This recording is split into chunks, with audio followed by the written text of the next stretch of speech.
मण्डलाकारं व्याप्तं येन चराचरं तत्पदं दर्शितं येन तस्मै श्री गुरवे नमः। घण्टाशूलहलानि शङ्खमुसले चक्रधनु सायकं हस्ताब्जैर्तदति धनन्तविलसा छूतासुतुल्य प्रभां गौरी देह समुद्भवां त्रिजगताम् आधारभूतं महा पूर्वं मात्र सरस्वती मनुभजे शुम्भादैत्यार्दिनीम्। न्यूज नेपाल हेरेर बस्नुभएका सम्पूर्ण श्रद्धालु अनुरागी विद्वत आत्मीय जनहरूमा श्रोतागणहरूमा म ईश्वर न्युपानीको तर्फबाट प्रभातकालीन नमस्कार। आज मिति विक्रम सम्वत 2078 साल आश्विन महिनाको 28 गते तदनुसार 14 अक्टोबर 2021 शरद ऋतु आश्विन महिनाको शुक्ल पक्षको नवमी तिथि। नवमी तिथि आज 11:44 रहनेछ र आज बार रहेको छ। आज बिहीबार। आज सूर्योदय बिहान 6:04 र सूर्यास्त साँझ 5:34 हुनेछ। आज चन्द्रमा मकर राशिमा परिभ्रमण गर्नुहुनेछ भने मकर राशि हुनेहरूका लागि मातृशक्तिबाट केही सहयोग र मातृशक्तिबाट केही लाभका कुराहरू हुन सक्नेछन्। त्यस्तै आज शुक्रमा योग रहेको छ 8:40 त्यसुपरान्त धृति योग लाग्नेछ।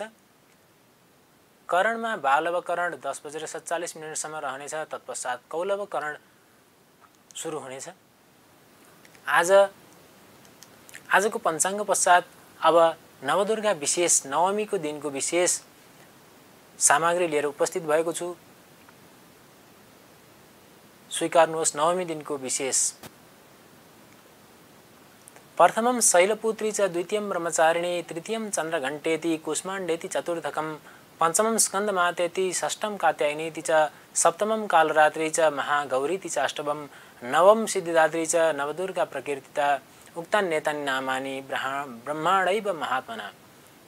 यसरी प्रथम दिनको शैलपुत्रीबाट आज सिद्धिदात्री नामकी देवीको उपासना गर्ने क्रमसम्म हामी आइपुगेका छौं। आज नवदुर्गाको अन्तिम दिन हरेक शक्तिपीठहरूमा नवदुर्गाको पूजन गर्ने भक्तजनहरूको घुइँचो लाग्ने अन्तिम दिन। आज प्रतिपदादेखि आरम्भ गरेका सम्पूर्ण भक्तजनहरूले उद्यापनको लागि पूर्णाहुतिको लागि हवन गरेर स्वाहा गरेर आफ्नो यति दिनको व्रत पूर्ण होस् भन्ने मनोकामना सहित पूर्णाहुति गरेर यस व्रतको आज विसर्जन हुन्छ। तर देवीको विसर्जन भने भोलि दशमी तिथिमा मात्र गरिन्छ। आज नवमीको दिन पूर्णाहुति गरेर मन्दिरहरूमा आफ्ना मनोकामना सहित संकल्पित वाक्यहरू बोलेर हवन गर्ने घरमै पनि गर्न सकिन्छ। त्यो गरिसकेपछि भोलि देवीको विसर्जन गरेर देवीका प्रसाद स्वरूप रातो टीका पहेँलो जमरा लगाउने हाम्रो संस्कार, हाम्रो परम्परा, हाम्रो शास्त्रीय नियम रहेको छ। सिद्धिदात्री नामबाट मात्रै के स्पष्ट हुन्छ भने सिद्धिदात्री नाम गरेकी देवीले पक्कै पनि हरेक मानिसहरूको सिद्धत्व, हरेक मान्छेहरूको मनोकामनालाई सिद्ध गर्ने देवीका रूपमा हामी सिद्धिदात्री देवीलाई लिन सक्दछौँ। सिद्धिदात्री देवीले आफ्नो तप, आफ्नो ध्यानको सिद्ध प्राप्त गरेको, सिद्धि भएको दिनका रूपमा पनि आजको दिनलाई लिन सकिन्छ। आज देवीले बोध स्वरूप प्राप्त गरेको, बोधत्व प्राप्त गरेको दिनका रूपमा पनि श्रीमद् देवी भागवतमा उहाँको चरित्रमा उल्लेख गरेको पाइन्छ।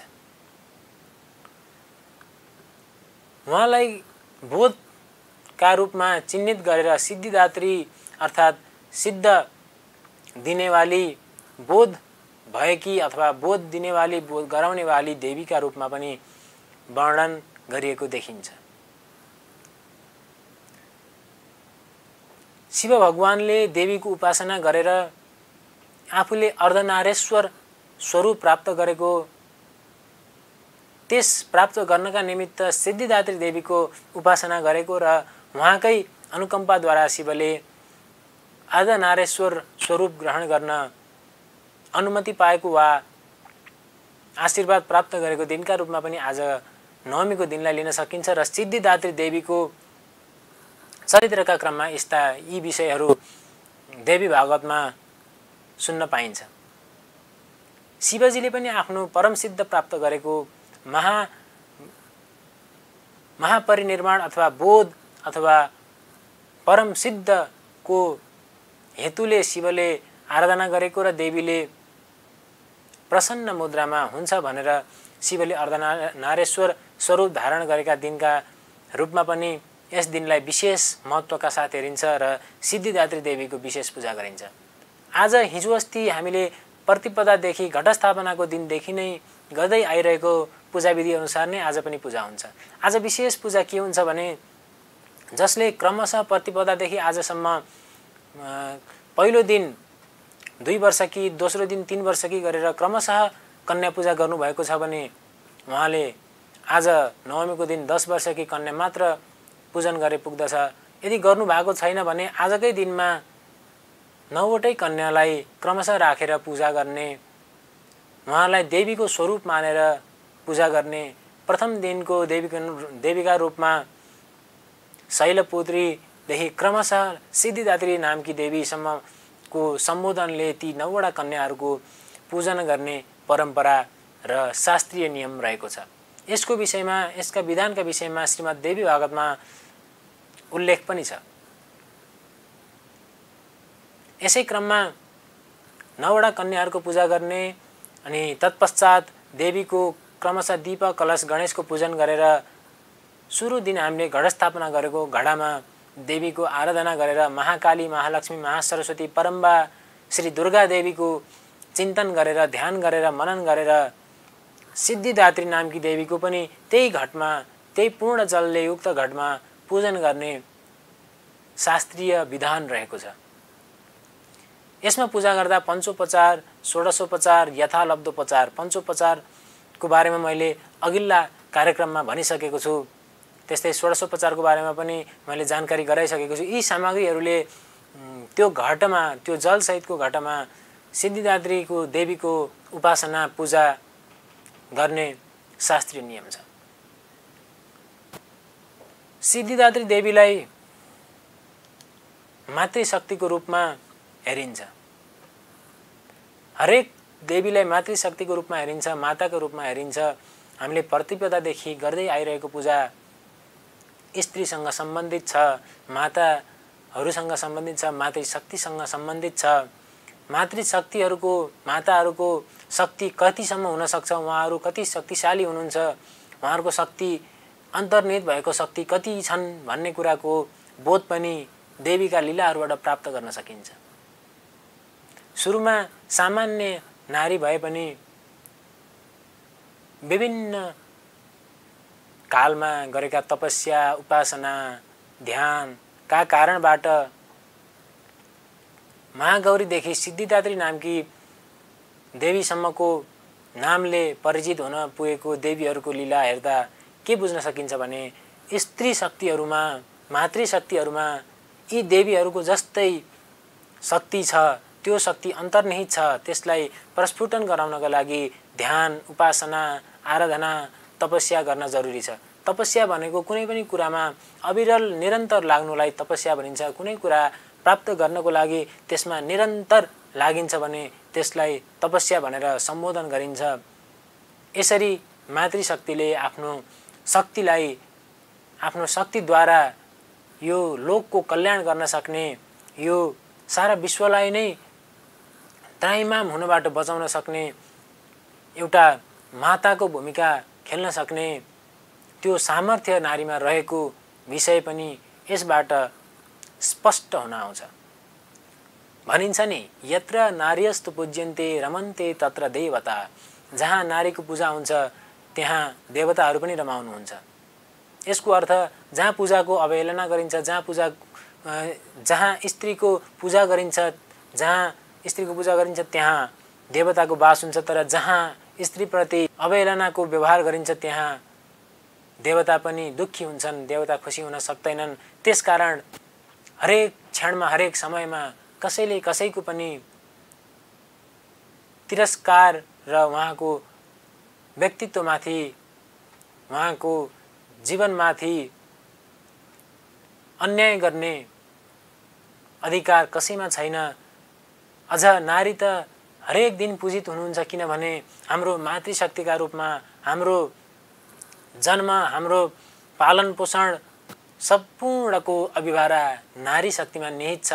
यो सारा ब्रह्माण्डकै सृष्टिमा नारी शक्तिको महत्त्व ठुलो छ। नारी शक्तिकै कारणले यो सारा ब्रह्माण्ड सृष्टि भएको कुरा अस्ति कुष्माण्डा देवीको विषयमा मैले भनेको पनि थिएँ। देवीबाटै यो जगतको सृष्टि भएको र ब्रह्माजी पनि त्यसैमा संलग्न भएको कुरा त्यस कथामा उल्लेख छ। यसरी नारी भनेको ठुलो शक्ति हो। नारीको सधैँ पूजा गरिनुपर्दछ। यस अर्थमा पूजा गरिनुपर्दछ कि उहाँ नै यो संसारको रचयिता हो, उहाँ नै प्रकृति हो। जो प्रकृति हुन्छ त्यो नै सर्वगुणले युक्त हुन्छ। यसरी मातृशक्तिको सदैव सम्मान गरौँ, मातृशक्तिको पूजा गरौँ।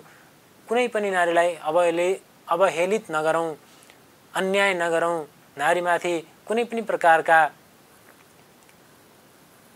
उहाँहरूलाई नरमाइलो लाग्ने कार्यहरू नगरौँ। जहाँ नारीको सम्मान हुन्छ त्यहाँ तपाईहरूले गरेको पूजा, तपाईहरूले गरेको भगवानप्रतिको आराधना पनि सफल भएको मान्न सकिन्छ। त्यसैले त हामी नवमीको दिनमा कन्याहरू राखेर क्रमशः 9 वटा कन्याहरूलाई त्यही देवी मानेर पूजा गर्दछौँ र त्यही कन्या, त्यही बालिका, त्यही कुमारी पछि नारीको स्वरूप धारण गर्छिन् र यो जगतको सृष्टिलाई, यो जगतको सृष्टिको अभिभारलाई आफ्नो कर्तव्य ठानेर त्यसैमा अंगीकार भएर त्यसैमा जीवन निर्वाह गर्छिन्, त्यसैमा जीवन समर्पित गर्छिन्। यस्ती नारीलाई बारम्बार प्रणाम छ। आज अन्तिम दिन, नवदुर्गाको अन्तिम दिन घटस्थापनादेखि प्रारम्भ गरेर व्रत बस्नुभएका सम्पूर्ण श्रद्धालु मनहरूको, सम्पूर्ण भक्तहरूको, सम्पूर्ण विद्वतजनहरूको, सम्पूर्ण अनुरागी मनहरूको व्रतको पूर्णाहुति दिने दिन पक्कै पनि सम्पूर्णमा कौतूहलता होला। अब हवन गरेर आफ्नो आफ्नो घरमा जाने, विभिन्न पीठहरूमा गएर पूजा गरेर कन्याहरूलाई टीका लगाइदिने कार्यमा व्यस्त हुनुहुन्छ होला। आजको दिन विभिन्न प्रकारले विशेष छ। देवीहरूले षण्ड मुण्ड देखि लिएर विभिन्न राक्षसी प्रवृत्तिहरूको संहार गर्ने अन्तिम दिन। आज रावणीय शक्ति, राक्षसी शक्तिमाथि विजय प्रदान गरेको, त्यो मनमाथि विजय प्राप्त गरेको, ती प्रवृत्ति, ती रिस राग क्रोधहरूमाथि विजय प्राप्त गरेको दिनका रूपमा वा विजय प्राप्त गर्नलाई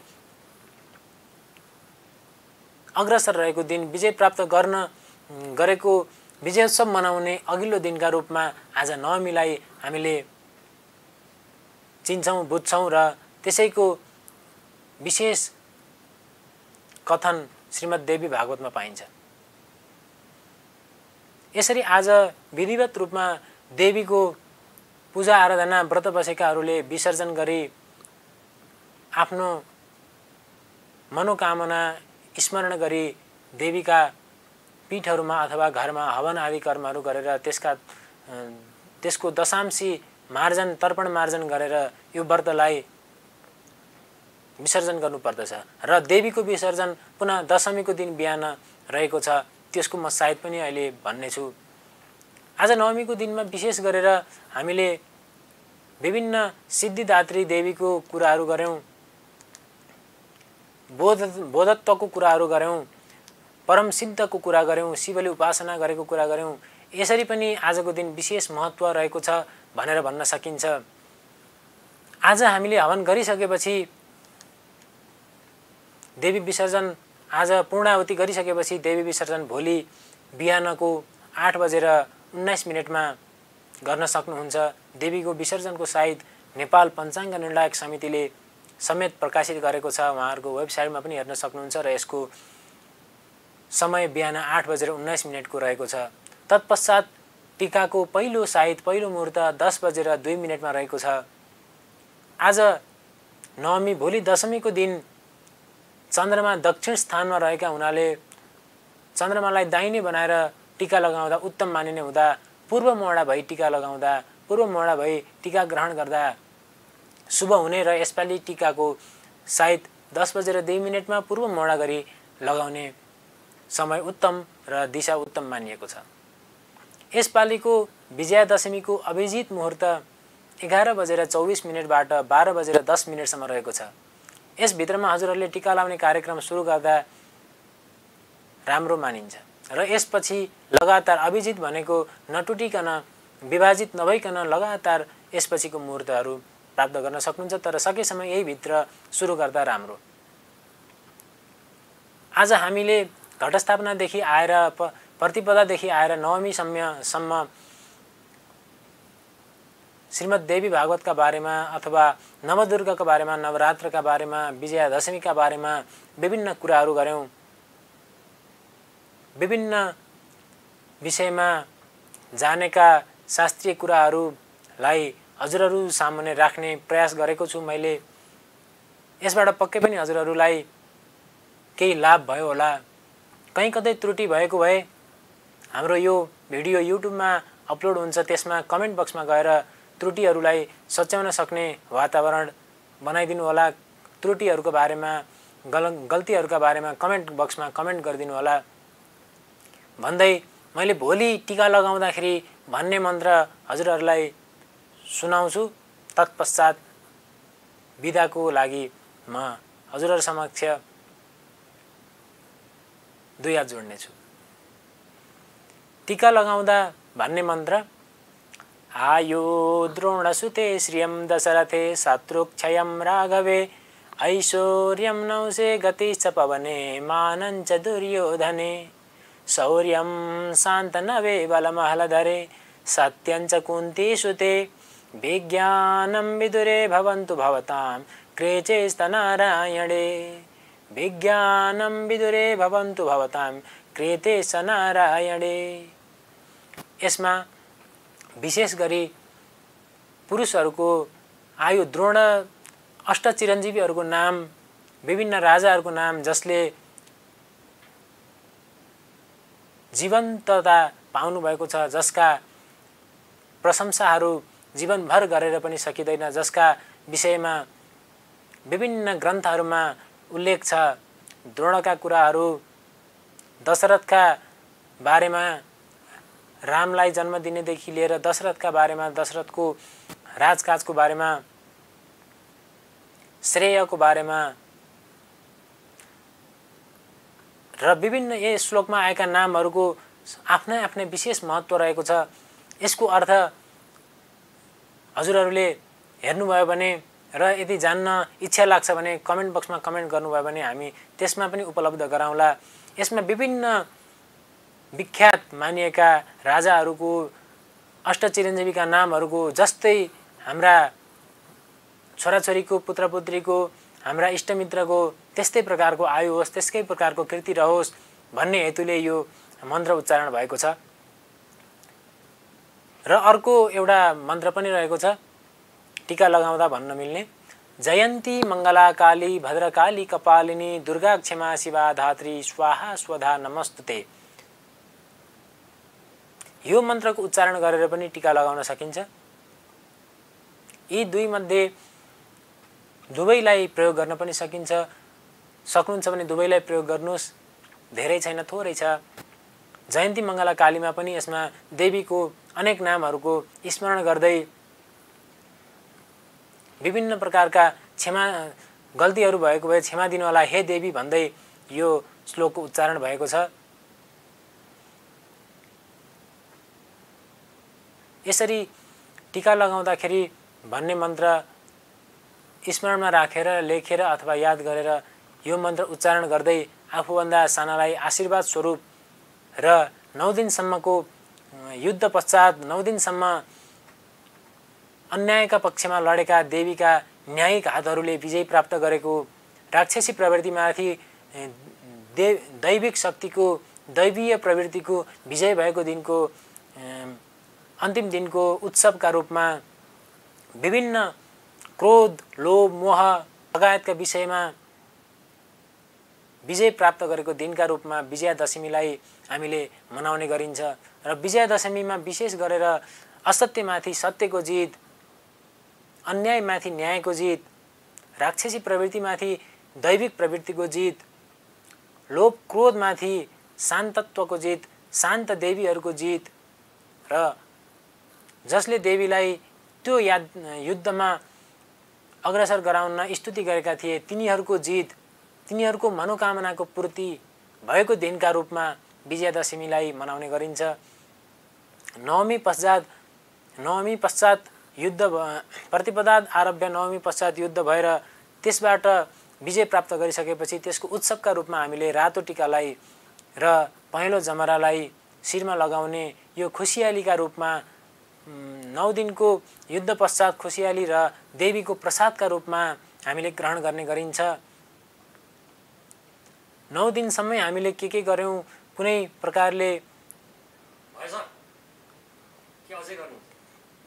प्रकारले कमी कमजोरी भएको भए क्षमा दिनुहोला भन्दै क्षमा याचना गरेर विजयादशमीको पूर्व सन्ध्यामा हामीले क्षमा याचना गरेर देवीबाट प्रसाद ग्रहण गरेर यो दशैं मनाउन सकिन्छ। आज 9 दिनसम्म मैले गरेका यी विभिन्न भाजनहरू हजुरहरूलाई कस्तो लाग्छ कृपया कमेन्ट बक्समा कमेन्ट गरिदिनु होला। कुनै प्रकारका गल्ती त्रुटिहरू भएको भए सुधार्ने मौका दिनु होला, त्यस बारेमा मलाई पनि जानकारी गराउनु होला। विभिन्न कमेन्ट बक्समा हजुरहरूले त्यसका बारेमा कमेन्ट गरिदिन सक्नुहुन्छ भन्दै क्षमा याचना प्रार्थना सहित म यस स्टुडियोबाट बिदा हुन चाहन्छु। अबका दिनमा अन्य कार्यक्रममा ज्योतिषीय कार्यक्रममा एस्ट्रोलोजीका विषयमा विभिन्न विषयहरू लिएर म उपस्थित हुनेछु भन्दै आजको दिनका लागि यो नवरात्रकालीन बसाइबाट म बिदा माग्न चाहन्छु। सबैको घरमा खुसियाली छाओस्, सबैको घरमा देवीको अनुकम्पा प्राप्त होस्, देवीको आशीर्वाद प्राप्त होस्, हजुरहरूका इच्छा आकांक्षा चाहना मनोकामना सम्पूर्ण पूरा हुन्, मनले सधैँ राम्रो मात्र चिताओस् भन्दै अन्तिम क्षमा प्रार्थना सहित बिदा हुन चाहन्छु। नमस्कार। अपराध सहस्राणि क्रियन्ते हर्निशं मया दासो या मितिमा मत्वा क्षम्यतां परमेश्वर मन्त्रहीनं क्रियाहीनं भक्तिहीनं सुरेश्वर यत्पूजितं मया देव परिपूर्ण तदस्तु मे।